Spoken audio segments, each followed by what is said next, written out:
Telugu matrimony ఆషాఢం offer. ఆషాఢం full గా free.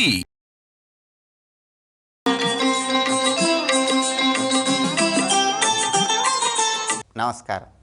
ఈరోజు ఆడి కృత్తిక పర్వదినం. తమిళనాడులో ప్రసిద్ధ సుబ్రహ్మణ్య క్షేత్రాలలో సుబ్రహ్మణ్య స్వామికి కావడి మొక్కులు చెల్లించుకునే రోజు. ఈ సందర్భంగా సుబ్రహ్మణ్యేశ్వర స్వామిని అర్చన చేయటం ద్వారా, సుబ్రహ్మణ్య స్వామికి సంబంధించిన మంత్రజపం చేయటం ద్వారా జాతకంలో ఉన్న కాలసర్పదోషాలు, రాహుకేతు దోషాలు, కుజదోషాలు వీటన్నిటి తీవ్రత నుంచి సులభంగా బయటపడవచ్చు. తమిళనాడులో ఉన్న ప్రసిద్ధ సుబ్రహ్మణ్య క్షేత్రాలలో భక్తులందరూ కూడా పాల కావడి, పూల కావడి, పన్నీరు కావడి, గంధం కావడి ఇలా రకరకాలైనటువంటి కావడి మొక్కులు స్వామివారికి చెల్లించుకుంటారు. అలాగే కావడి మొక్కులన్నింటిలో కూడా చాలా కష్టమైనటువంటి కావడి మొక్కు అగ్ని కావడి మొక్కు. జీవితంలో తీవ్రమైన కష్టాలు ఎదురైనప్పుడు ఆ కష్టాల నుంచి బయటపడటానికి సుబ్రహ్మణ్య స్వామికి అగ్ని కావడి మొక్కును చెల్లించుకుంటామని భక్తులు ప్రార్థిస్తారు.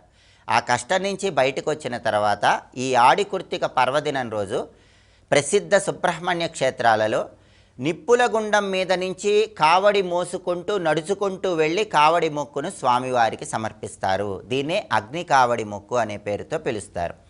ఈ సందర్భంగా దగ్గరలో ఉన్నటువంటి సుబ్రహ్మణ్యేశ్వర స్వామి ఆలయానికి వెళ్ళి దర్శనం చేసుకోవటం, సుబ్రహ్మణ్య స్వామికి ఆవు పాలతో అభిషేకం చేయించుకోవటం ద్వారా, సుబ్రహ్మణ్య ఆలయంలో ప్రదక్షిణలు చేయటం ద్వారా విశేషమైన శుభ ఫలితాలు చేకూరతాయి.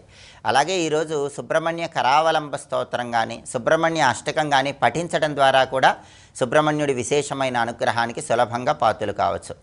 తారకాసురుడి సోదరుడైనటువంటి శూరపద్మాసురుడనే రాక్షసుణ్ణి సుబ్రహ్మణ్యేశ్వర స్వామి వారు సంహరించిన తర్వాత ఆయనకి విజయోత్సవం చేయటానికి సంకేతంగా తమిళనాడులో ఉన్నటువంటి ప్రసిద్ధ సుబ్రహ్మణ్య క్షేత్రాలలో ఈ కావడి మొక్కులు చెల్లించుకుంటూ ఆడి కృత్తిక అనేటటువంటి ఉత్సవాన్ని ప్రారంభించడం జరిగిందని స్థల పురాణాలన్నీ కూడా మనకు తెలియజేస్తున్నాయి.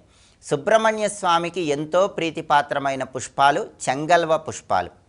చెంగల్వ పుష్పాలు అందరికీ అందుబాటులో ఉండవు కాబట్టి ఈ పర్వదినం సందర్భంగా సుబ్రహ్మణ్యుడి అనుగ్రహం కలగటానికి మంత్రశాస్త్రపరంగా ఓం చెంగల్వనాథాయ నమః ఈ మంత్రాన్ని ఇంట్లో దీపారాధన చేశాక 108 లేదా 54 లేదా 21 సార్లు మీ వీళ్ళు బట్టి పఠించండి. చెంగల్వ పూలంటే ప్రీతిపాత్రంగా ఉన్న సుబ్రహ్మణ్యుడి అనుగ్రహం సులభంగా కలుగుతుంది.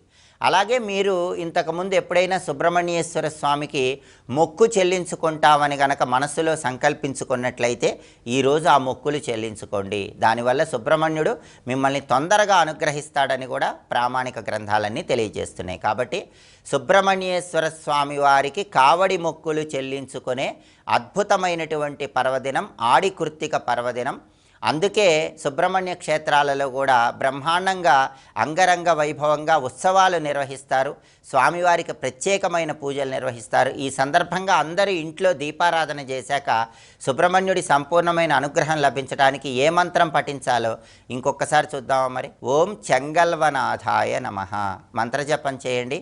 స్వామి అనుగ్రహానికి ప్రతి ఒక్కరూ సులభంగా పాత్రలు కండి. స్వస్తి.